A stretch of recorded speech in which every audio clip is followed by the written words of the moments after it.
Welcome to MyBookie. You're ready to create an account and start making money. And we're here to help.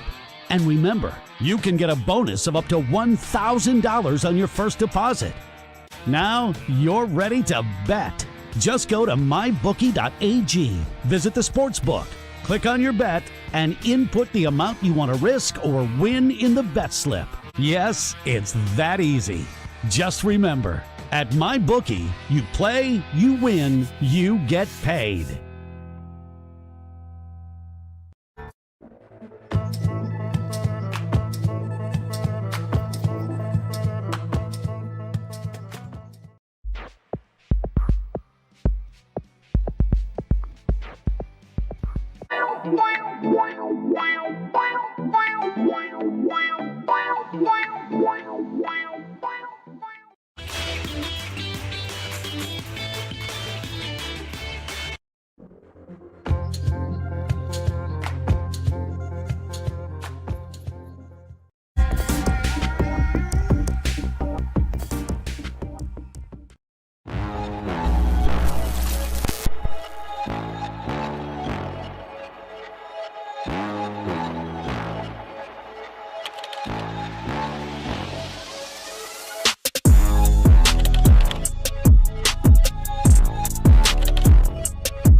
Hi, and welcome to another episode of Blood, Guts, and Thunder. It's been busy July. We've got the Gold Cup going on, got Olympic qualifiers, and we've got Alexandre Gangué-Ruzic back on the show to discuss them. How are you doing, Alex? I'm doing great. Thanks for having me on the show, and I'm excited to talk all things Canada soccer. Yeah, you've got two wonderful kits behind you. Those contrasting to whatever this is supposed to be. Yeah, it's great to have you back. We had a really good discussion last time. I guess what has sort of happened with these friendlies the Canadian team has played. It's sort of solidified maybe some of the worries we both had. I guess going into these Olympics. I think it's fair to say there have been some positives in terms of the back line, in terms of limiting the other side's chances time and time again. But yeah, I think today we're definitely going to be going over some of the things that haven't gone as well. Hopefully still with an optimistic attitude going into these Olympics. So I think most evidently I want to start with the sort of stagnant offense we've seen, a lack of scoring. Do you think it's sort of hard to diagnose like where a lack of offense comes from? Sometimes it's hard to see where the finishing is the problem and where the progression is the problem. What do you think is the case with this women's team? It's a good question, and certainly one I've pondered. And I think at least in the June camp, where they obviously had a pair of 0-0 draws, finishing was more the issue. They, against Czech Republic, it was a bit of a mixed performance. I'd say they didn't maybe progress the ball, as much as they should have, but also finishing let them down. And certainly against Brazil, they had their chances to win, including a few clear-cut ones that maybe on a different day went in. I mean, if you're going to harbor any sort of optimism, the fact that they played a closed-door friendly against the Netherlands, one of the top teams in the world, and they scored 3 goals. Obviously, it's one game where none of us were able to watch. We don't know anything about the lineups or anything, but the fact that they pulled out 3 goals there suggests that, hey, maybe on their day they can indeed score their goals. But based on what we saw in the June friendlies, it came down to finishing. I think they were managing to progress the ball up the field, especially when they had most of their first choice lineup, and they have a lot of quality attackers, but it just comes down to getting those attackers in the right positions on the field and having them just being clinical, and that will decide the Olympics. I think really, you look at their squad; they can defend well. Barring any, barring any wild games, they tend to keep things rather low event. So it's going to come down to, okay, can they get that 1 or 2 goals and avoid a big mistake at the back? And I think they have the talent to do it, but it really depends. It'll come down to execution, that's for sure. A lot of the conversation has centered around our lack of a true goal scorer who actually plays as a striker. It's kind of weird in that we have, Christine Sinclair, who scores all she wants, but I guess at least recently, she hasn't been that number 9. And then a lot of people have been pointing to Evelyn Viens as the one who we should be playing as that striker. But the thing is, in the friendlies against Czech Republic and Brazil, she didn't really get the playing time that suggested that that Priestman was going to be treating her that way. Do you think because she's been scoring the most consistently at a good level in France? Do you think she's a solution? She could be a solution to the goal scoring problems, or has her lack of playing time just sort of indicated that Priestman doesn't see her that way? I think she can absolutely be a solution. I wonder if we might even see her start a game or two. Obviously, the Olympics is very condensed. Every 2 games or every 2 days you're playing. That's plus true. with a bit of travel between Sapporo and in Tokyo. I wonder if we'll see a Viens start, but for sure with 5 subs, and especially in the other camps, Viens did tend to come on 55th, 60th, 65th minute. I guess it really depends on the game plan.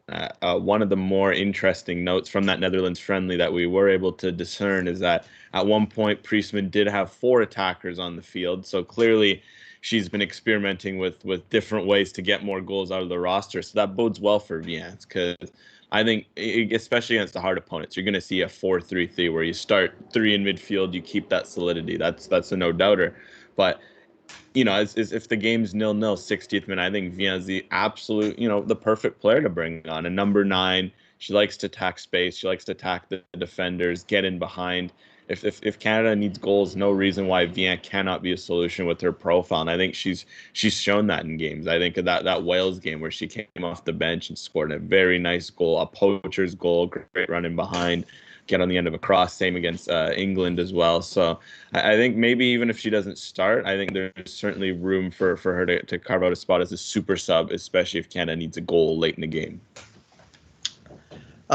Something I brought up last time around, and I guess something that seems increasingly relevant now with, I guess, the way that the goal scoring has worked out, is sort of the attitude our midfield has had. And I guess in the England Wales friendlies, that was generally to press back. And against the Brazil and the Czech Republic, I think we saw something similar in that we're limiting the other team's chances, but as we sort of just talked about, maybe limiting our progression forward. So I guess with Quinn and Scott sort of cemented as our midfield, and whoever the third may be, like what do you think the attitude should be? Do you think it should be? Do you think that there should be more pressing forward, or do you think we should just really try to be solidifying that experienced backline we have and press back? I think in terms of the midfield, I think the game plan has to be get the most out of Jessie Fleming, because when she is on her game, Canada looks a lot better. They tend to progress the ball a lot better.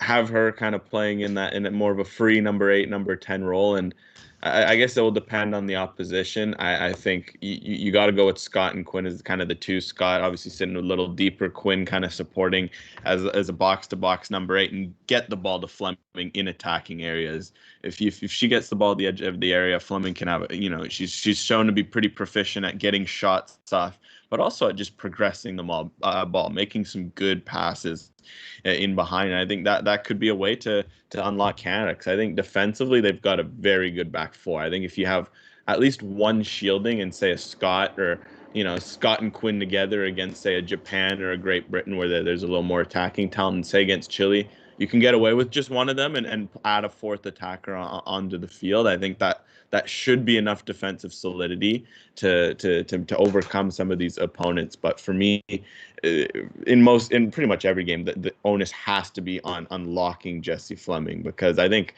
there's obviously the debate, who's the best Canada player. I think, Ashley Lawrence, Kadisha Buchanan, Christine Sinclair, Janine Becky, those are probably your four, best players maybe. But someone like Jessie Fleming, she's obviously in that discussion, but arguably in my eyes, she's the most important player, even if she might not be the best out of those five. And because of that, you have to find a way to get the most out of her offensively, because it will help this Canada team.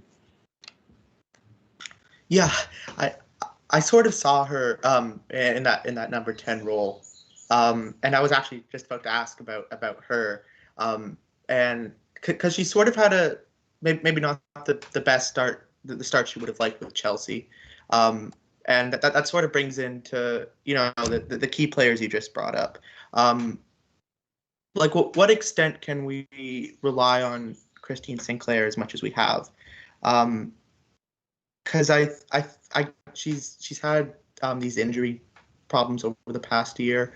I don't think she was that elite presence we wanted her to be over these friendlies. Do you think, I guess just getting back to these key players, do you think we can rely on her to that extent, to the extent that we always have?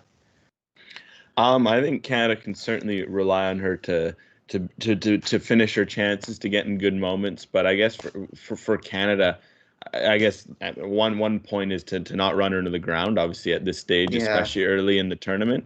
Canada has forward depth. If it just isn't working for Sinclair, don't be afraid to turn to a Vian or an Adriana Leon. Heck, now with the roster extension, you have a Jordan Hoytema as an option. There are a fair few forwards basically on the roster. All that to say, so if something isn't working, I guess it's okay to not necessarily be, you can turn to the other options. But I still think Sinclair is indispensable at this point. I mean, she shows it really for club with Portland, despite maybe getting up there. She's continued to score goals consistently for Portland, just because she's so smart. She can still finish chances, even if she's maybe not getting in behind like she used to, and scoring those kinds of, the goals she used to score. She's found a way to diversify her goal scoring, a lot of long shots, some really great long shots. In fact, getting on the edge of crosses. Canada can still rely on that. And I think because of that, Sinclair will play a huge role and can still be a focal point of the offense. But the key is, okay, recognize maybe you're not expecting, say, in the 3 games of the group stage, for example, you're not expecting 270 minutes from her. Especially you can rest her here or there. You can get an Evelyn Vian, you can get a Jordan Hoytema in there. Use some of your depth. So I guess to balance it is, use her as a focal point, but only to a certain extent, because at this stage of the career, you have the luxury of building up your pool and having these names. But Sinclair for sure can, still take the penalties, can still be the focal point of the offense, can still play 70, 60, 70, 80, good 90 minutes, depending on the opponent. But just to be careful to manage her minutes and save her for the knockout stages, should they make it that far. Yeah, it sure would be ridiculous not to have Christine Sinclair take a penalty in a pivotal moment, wouldn't it be? They would never do something like, we were talking about the, you brought up the game against the Netherlands a few times. That wasn't televised, right? No, it was unfortunately a closed-door friendlies. No lineups were released. Just the goal scorers were released. The Netherlands lineup was released, but Canada obviously keeping some tactical, I guess, secrets under wraps. They did not post any photos of the lineup, any information on the lineup. We just know that Janine Becky scored a brace, and I think there was a third goal scored by, oh boy, I'd have to double check, but I think might have been Deanne Rose, if I'm not mistaken. A 3-3 game. Sounded like it was quite the entertaining game for Canada, a lot more entertaining than maybe what a 0-0 might have suggested. So it's good to hear that they had this game and they found some offensive form, but that's pretty much the extent of what we know. I know at one point when Janine Becky scored, there's a celebration shot of Deanne Rose, Nichelle Prince, Janine Becky, and I think Christine Sinclair all together. So it's quite the attacking lineup, especially against a team like the Netherlands, which is maybe the one takeaway that we can have, is that maybe and we might see something like Sinclair as a number 10, Janine Becky playing as more of a number 9, a Deandra or a Nichelle Prince, and see Canada go a little more attacking. That's maybe the one thing we could take from what we saw in those small pictures and information.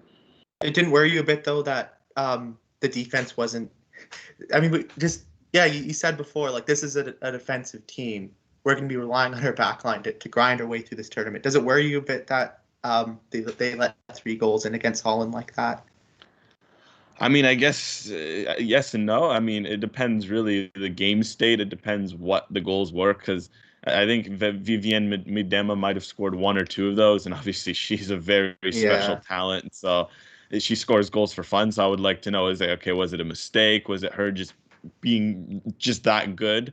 So I wouldn't necessarily comment and say I'd be worried about the defense, because on one hand, they scored 3 goals, and sometimes scoring goals comes at a cost. And from what it sounds like, apparently the Dutch reporters who were able to see the game says Canada actually went up 3-1, and then I guess the lead kind of evaporated. Oh, so I wonder if maybe it was just rotating the squad, if it was concentration, it was a training match. So I guess we'll see now when they play Japan, obviously tomorrow, and then Chile and Great Britain next week. What actually happened in this game and what it means. But for me, I have to be positive about the goals, because most games Canada tends to lock it down. They are playing a top opposition in the Netherlands, so I guess it's way too early to hit the panic button quite yet. But I suppose we'll see if they can return to their defensive ways against Japan, but maybe keep some of that offensive magic they found.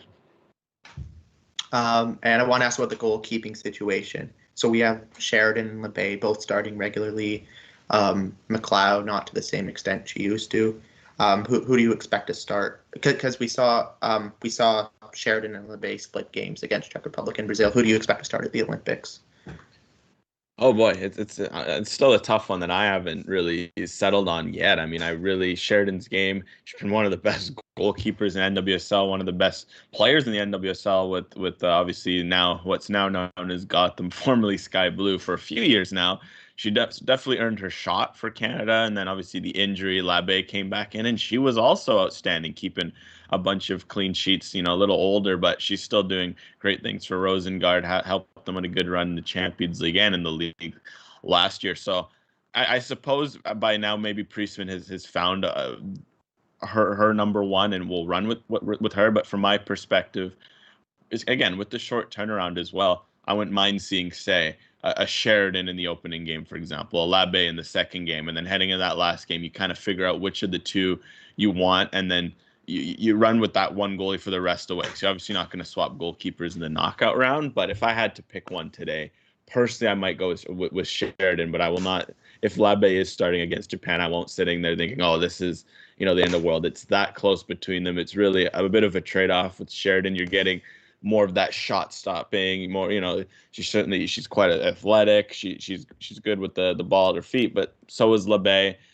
You get that leadership with Labbé, and this is a young Canadian team. We have to remember too, pretty young, all things considered. Obviously Sinclair, is a veteran presence, been around for a long time, and there are a few others, but other than 4 or 5 veterans, this is a young team. So if Canada does go with Labbé to give them a bit of a steadying presence in the Olympics, I wouldn't be surprised. But if I had to pick, I'd like to give Sheridan a shot. But in an Olympics environment, there's no bad choice between the two, which is a good problem to have if you're Canada.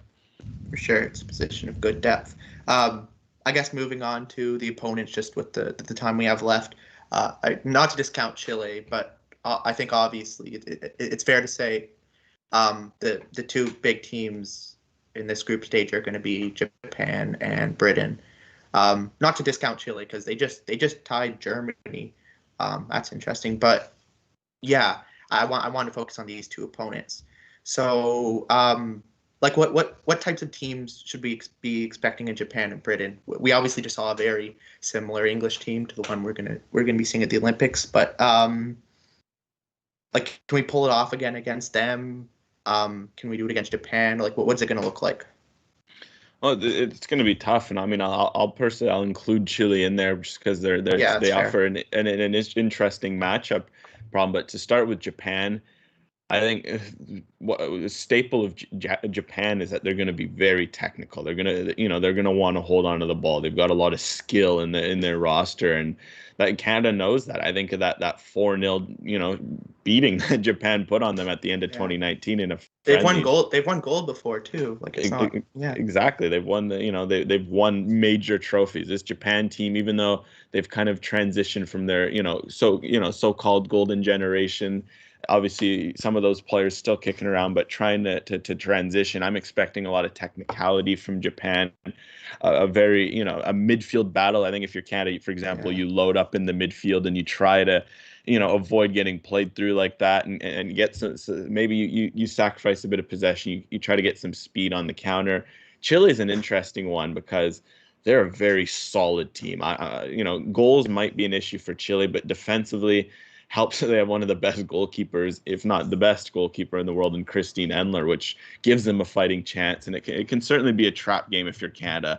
It could be a game that if it could be a 0-0, you drop 2 valuable points, all of a sudden it costs you in the standings. Obviously, with the first 2 teams getting through and 2 third-place teams, it's going to be very hard for Canada not to get through, especially if they win at least one game. But that, dropping 2 points against Chile could be costly. So that one will be more of a, okay, you put your attackers on the field, you try to break down Chile, try to break down that low resolute defensive block that they tend to have. And then lastly, Great Britain's the wild card. I mean, they've obviously gone very English heavy. They did have choice for Welsh and Scottish players, didn't really take that option, and they want to stick with the more of an English squad. And fair play, you got some really talented players such as like Lucy Bronze or Ellen White.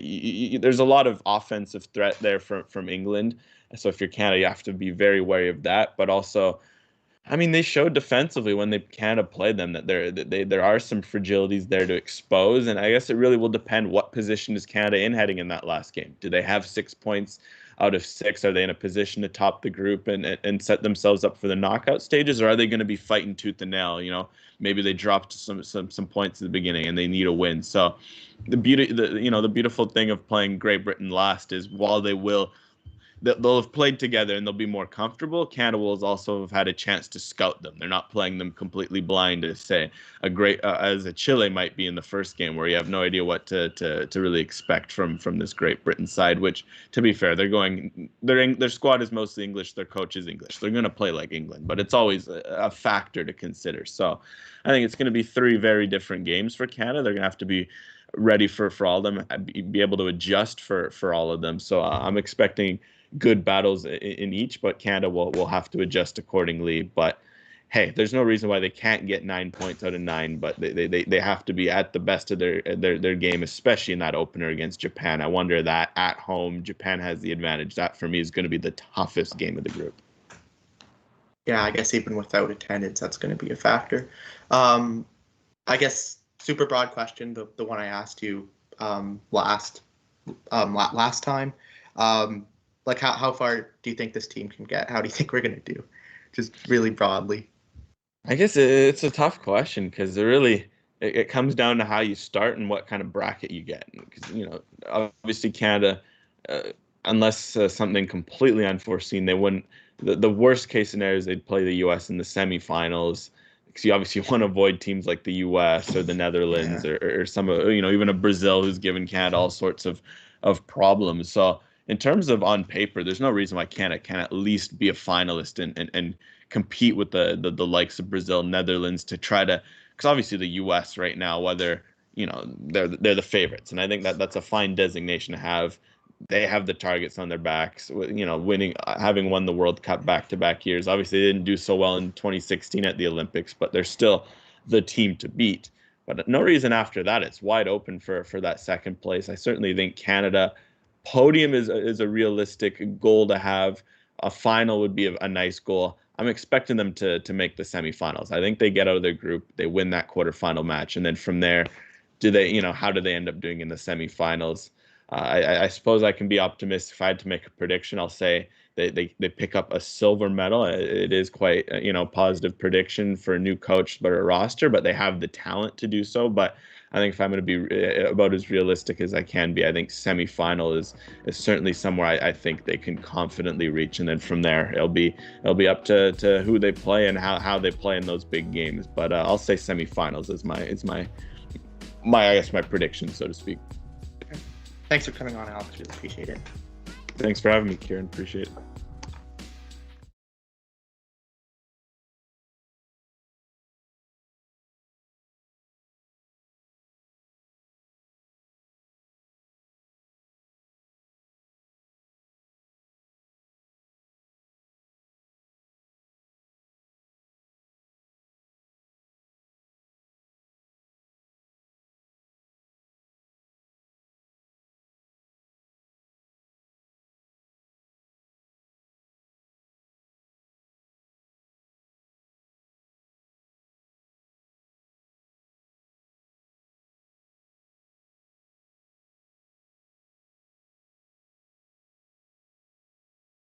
Rising, lifting, your soul has awakened.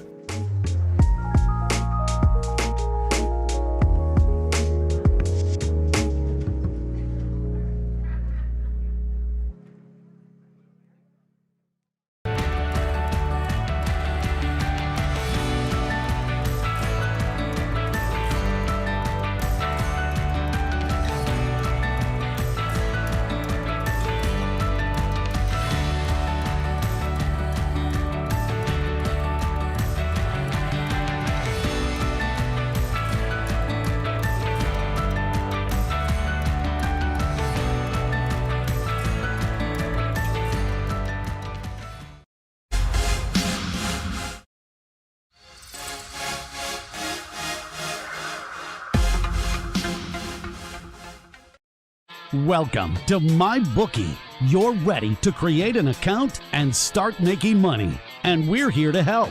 And remember, you can get a bonus of up to $1,000 on your first deposit.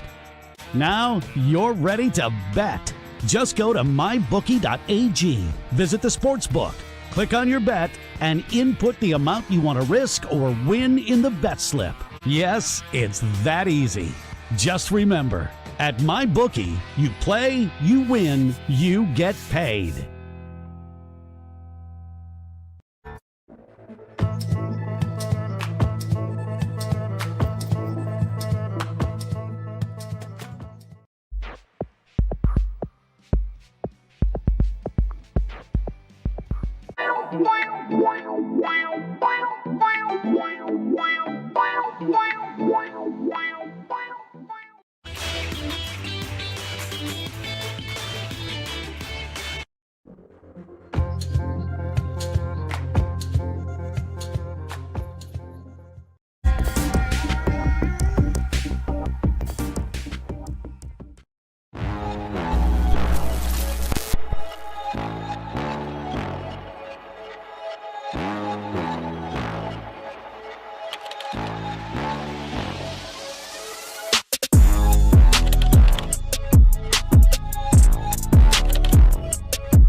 Welcome back to the show, everyone. We've got another segment here dedicated to the Gold Cup, and somehow we managed to get Peter Galindo on, who, wow, we really appreciate you coming on, Peter. Thanks, Keiran. I really appreciate you having me on. Yeah, so I really want to have like a tactical discussion about the Gold Cup, because there's been, I don't know, it feels like there's been a lot of yelling at certain players, a lot of gushing over, Tajon Buchanan, the likes.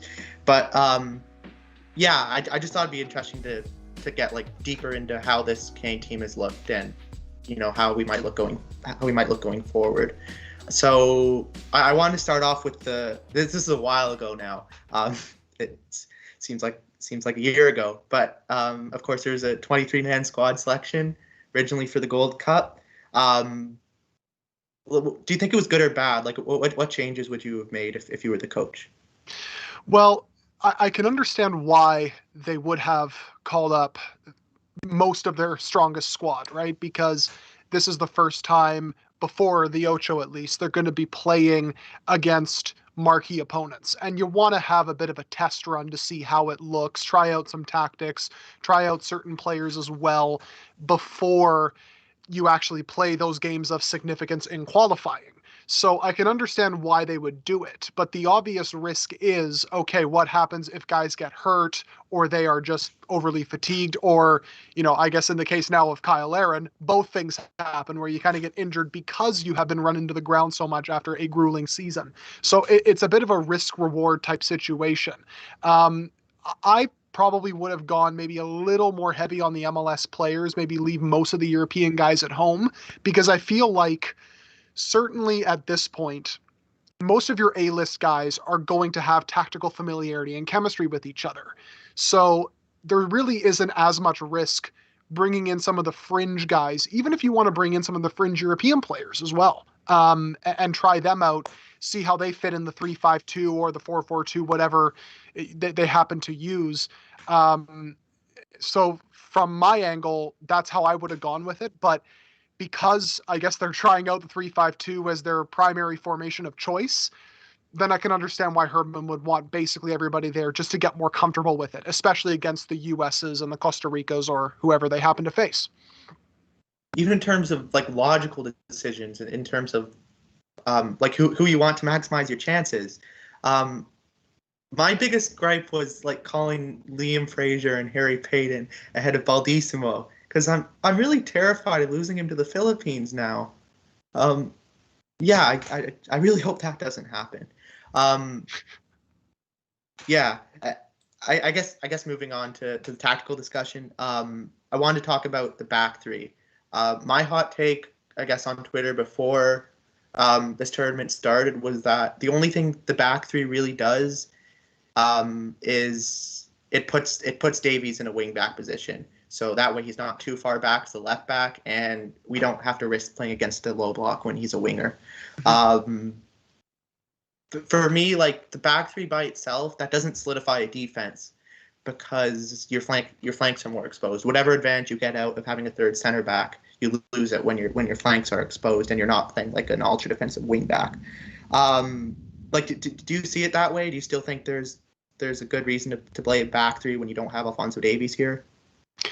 I can see it in the games of lesser significance. Like, I think if you're going up against, and I understand that I'm probably going to contradict myself here, but when you're going up against a Haiti or a Martinique who are probably going to sit back deeper against you and really not give you much space between the lines, that is where I think having even a Buchanan type as a wingback, making those deeper runs, starting from deep, and just providing that improvisation to unsettled defenses really works. And even against the US, it might have actually worked out better if Canada had their full strength midfield available to them. Now, without that, they were obviously at a numerical disadvantage centrally, which meant, okay, they have to try and target the flanks here, especially when, Sam Vines and Shaq Moore were pushing up higher and higher into the defensive third of Canada.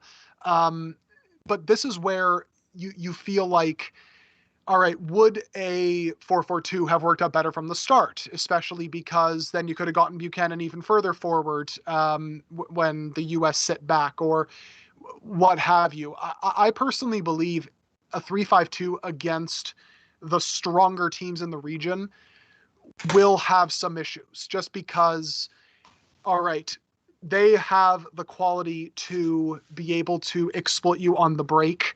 They have the incisiveness that I think a lot of the other teams that Canada faced up to this point actually have. And in general, they're going to be able to match you up quality for quality. So that's where I feel like if you use a 4-3-3 where you kind of get your best players in their best positions, that is more ideal. But as a makeshift sort of a formation to go up against these teams that are going to be a little more stubborn then it's fine. But against the U.S. and against Mexico, especially full strength, it probably wouldn't be my formation of choice. Yeah, I guess something I was thinking about in the last episode was my main problem with the back three is it's very hard to get our best players in their best positions. Like even if you have Davies as a wing back, like going forward, I just don't think David Larin front two is ever going to work because like Larin is huge, but he's not a target man, I don't think, and he never really has been. He's what I've always said. He's David. He's Jonathan David in a 6'2" body, and yeah, I would just so much prefer to see Larin as a winger, where that's usually how he plays with Besiktas nowadays, Right. and David paired up front with, I don't know, with Cavallini or Akinola, whoever it's going to be going forward. But I guess the problem with that is it kind of forces you to play a double pivot. Now, if we have like a Tiba to pair with Stefan Eustáquio, I kind of trust that, even if you don't have that third warm body in the midfield. I sort of trust that over playing your best players out of position or maybe leaving Larin on the bench, which seems insane to me.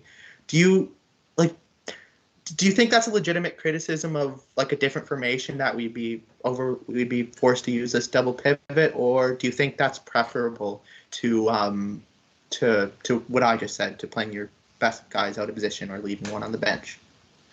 Well, I completely agree with you with Larin. I think especially in games like we saw against the U.S., and I mentioned this on the podcast that I have Northern Football. I've mentioned this in articles before.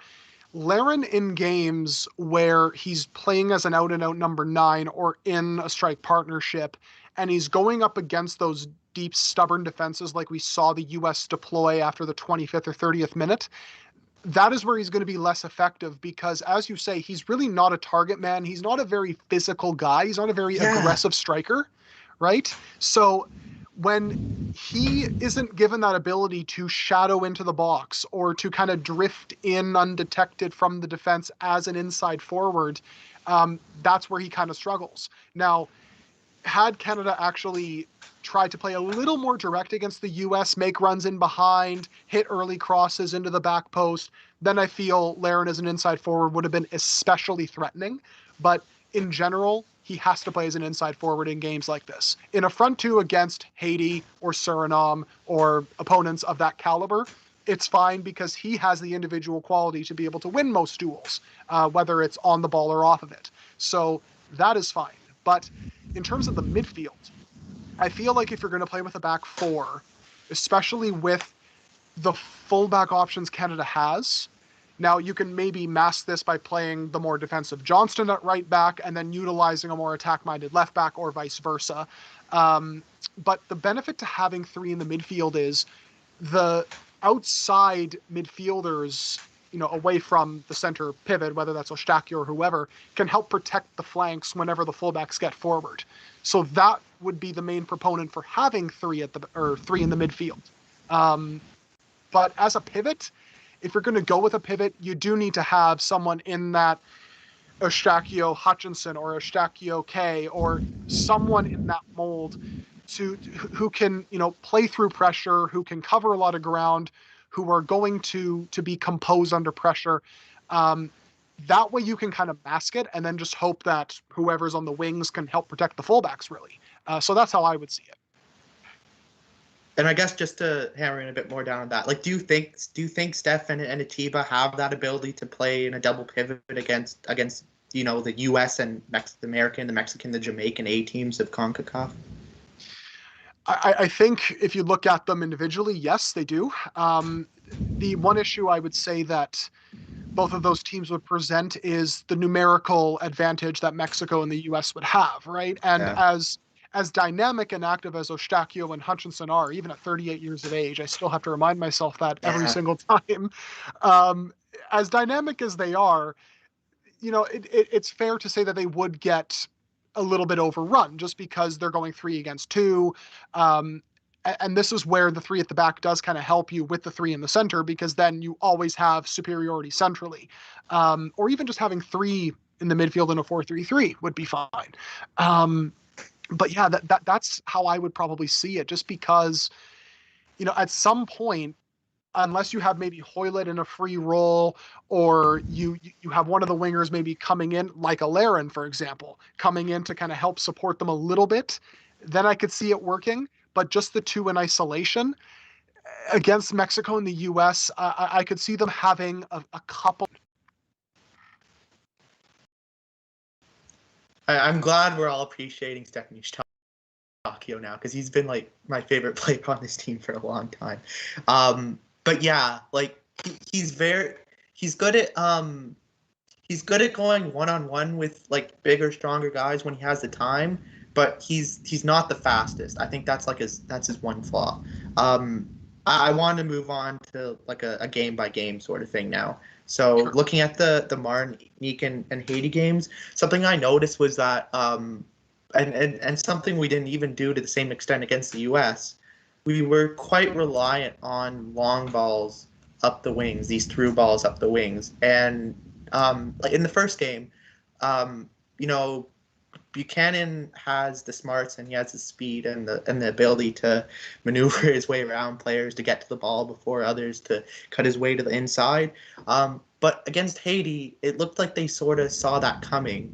And to the same extent that they did against Davies in the World Cup qualifiers, where in the first leg he just had a pretty miserable game.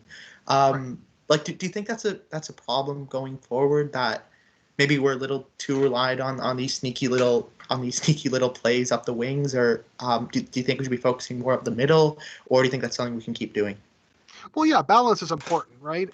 You obviously like to have players like a Davies or a Buchanan playing at wing back or just on the wing in general.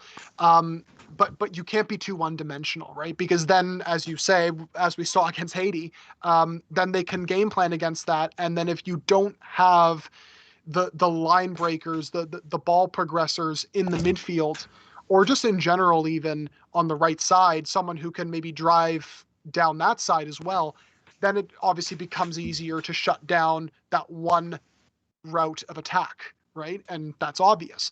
And against Haiti, they did a very good job at ensuring that there were numbers back to cover, especially the flanks, because a lot of the times, and this was actually the advantage to starting fullbacks as both, as a winger and then at fullback itself, is that you had ample protection off the ball on those flanks.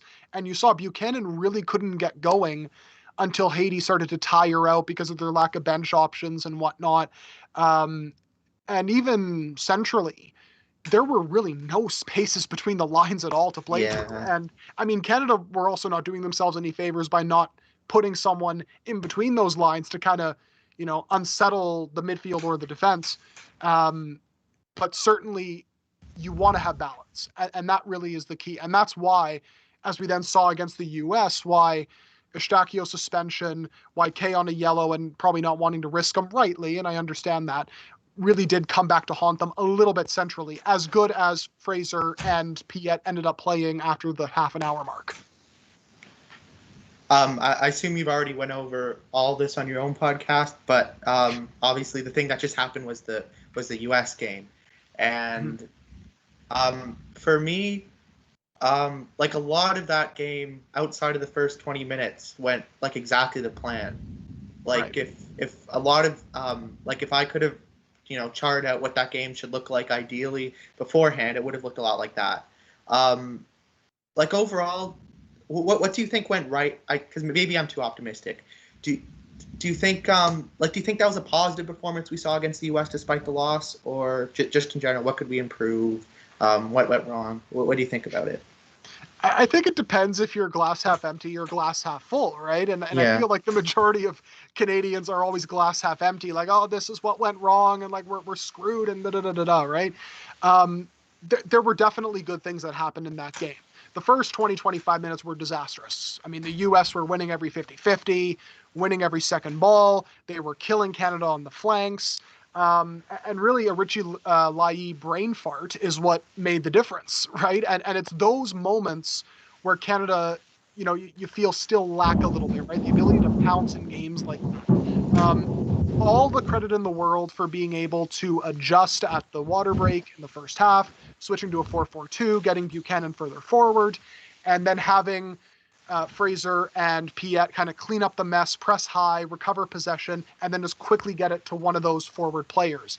But where they got sunk was they were almost trying, and I think Herman mentioned this in the post-match press conference a couple of times, they were almost trying to make that extra pass or that extra cutback as if they were going up against Haiti or Martinique, where they have the individual superiority to be able to pull that off and still score. But against the U.S., that's just not going to happen. And that was the big issue. They weren't really making runs in behind to unsettle the defense because, as I said, there wasn't a ball progressor in the midfield. You couldn't really unsettle them centrally that way. And then on top of that, they just weren't, they almost stopped playing direct. I feel like we saw those moments at times in the first half, and then it dissipated in the second half. And that is what kind of killed them, because you saw that whenever Canada did get the ball in behind, that's where you started to see space open up. And then that one moment of hesitancy, as we saw with that Osorio shot when he got blocked after receiving the pass from Buchanan, that's what killed them. Because the space would open up, and then they would almost shoot themselves in the foot by taking a bit too long to decide. And that's where the improvements have to be made in games like this. You have to have that killer instinct and that split-second decision-making, which I think it'll come with time as they play games of this magnitude, but that is probably what ultimately killed them. So it depends on what side of the ledger you're on. Definitely some good things that happen, but obviously some things to work on. What I really liked about that game, or I guess one specific thing I liked about that game, was when the U.S. sort of just decided to hunker down and protect that one-goal lead for the majority of the game. We saw Alistair Johnston sort of push up, and every time he got the ball, he seemed to send it across to the box. It didn't end up working out. I don't even think one of them ended up completed at the end of the game. But for me, like, when you don't have those creative players in the midfield, when Eustachio suspended, when Kay's on the yellow, as you said, like, that's you're not going to sneak your way through and make these fancy little through balls that are going to wind up with these picturesque goals. Do you have any more like specific ideas though for how to break down a team that just decides to park the bus and when they're of similar talent to Canada? Well, I would say that if they did, I mean, I mentioned, sending in maybe earlier crosses to try to get in behind the defense whenever those opportunities present themselves, because let's be honest, Canada's not going to dominate possession in every game they play against the U.S. or Mexico or Jamaica, whoever the opponent is. So that is the one key. You just have to play incisively and a bit more direct at times. And Canada has the pace and the technique to be able to do that, and the finishers to be able to do that as well. So that would be the one thing you would do. But if you happen to go up against the deeper blocks and you don't have those opportunities to do that, it's just about fluid movement off the ball, right? Like, try not to stand in one place. Don't always try to play it short. Make a run in behind. Have someone drop deep. Have another striker stay up, right? Which you see at times in the 3-5-2 as well with Canada. Whenever David and Laren were playing together, David would usually drop deep to combine with Davies. Laren would stay up. The defenders would be like, okay, well, what do we do? Do we drop to cover David, or do we stay up to make sure Laren's covered as well? And it's issues like that you can cause by just being a bit more fluid with your movement, and again, by having balance across the pitch. Ball progressors in the midfield, dynamism on the wings, and just, again, being incisive with your decision-making once you get into those positions. For the last 10 minutes here, I just wanted to go player by player. Maybe some we haven't talked about as much yet, and just see what your thoughts on them are, and maybe what they could do at the club level in the future. Everyone else is talking about Tajon Buchanan, but we haven't really got into him yet. And yeah, I guess what I've noticed that I didn't realize as much before is that he's very good, but also very reliant on his ability to cut to the inside. Like, he'll do magic things with the ball against inferior defenders when he's given enough time and space. The thing is, when you have someone who's reliant on a technical skill like that, what I've noticed is when they move to a higher level, they're go up against smarter players, and sometimes they're less able to do that thing they're good at. Do you think Buchanan is the type of player who can do this at a higher level? I think he can. Certain improvements have to be made. And in general, I think we saw this in the Olympic qualifiers. We've seen it with New England. There's no doubt he has the technical ability to play at a higher level and the potential. And you can see why European clubs are so keen on deploying him as a wingback, because he does have the traits to be a threat in that position. But the problems that he has, and you have to keep in mind too, despite the fact he's 22 years old, he is still quite early in his career.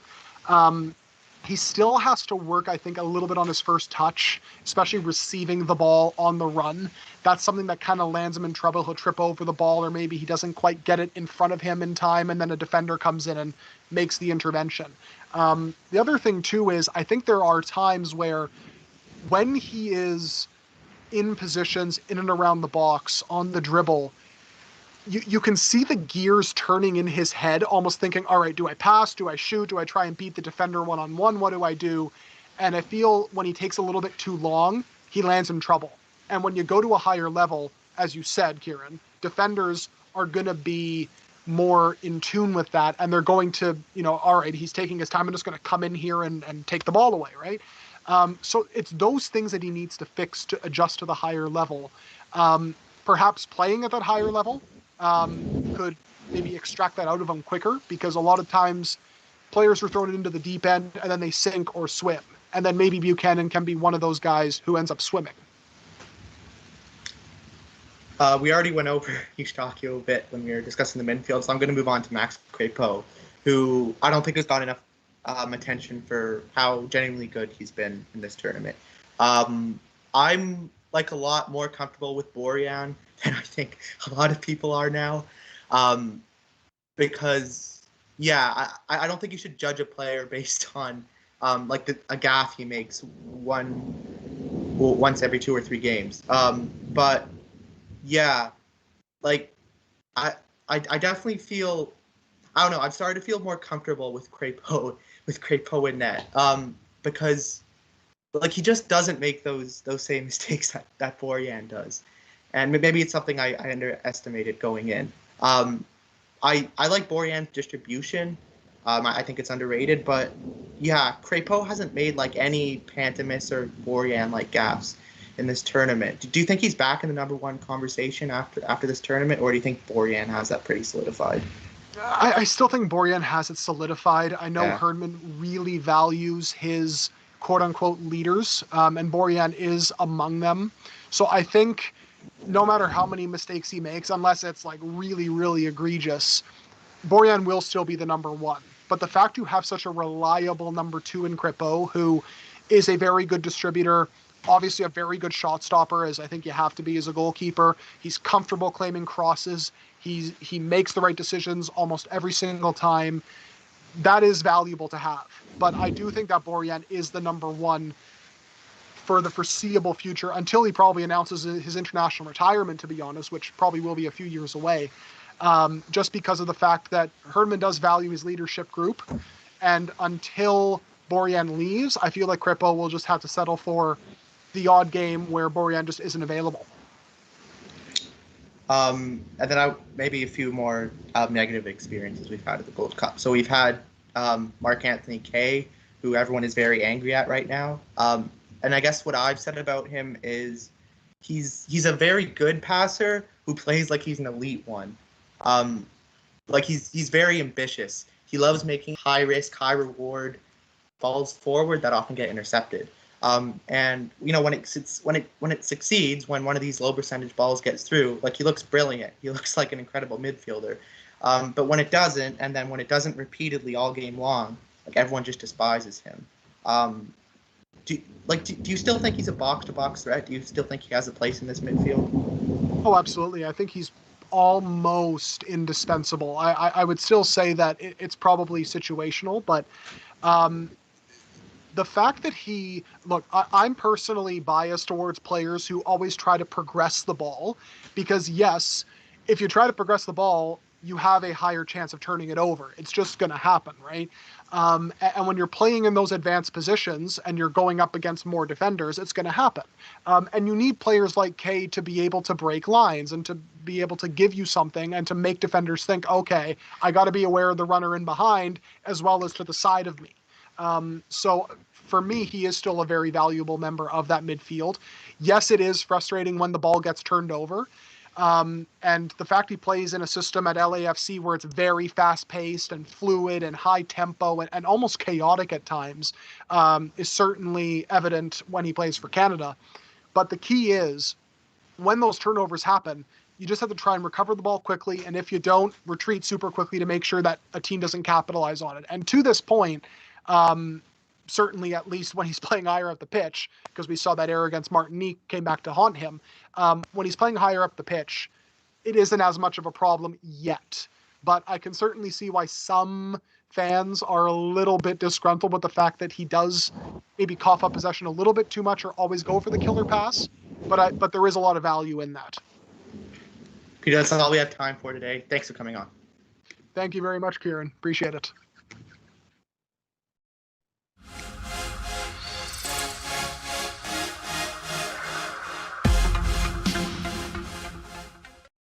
Welcome to MyBookie. You're ready to create an account and start making money. And we're here to help. And remember, you can get a bonus of up to $1,000 on your first deposit. Now you're ready to bet. Just go to mybookie.ag, visit the sportsbook, click on your bet, and input the amount you want to risk or win in the bet slip. Yes, it's that easy. Just remember, at MyBookie, you play, you win, you get paid.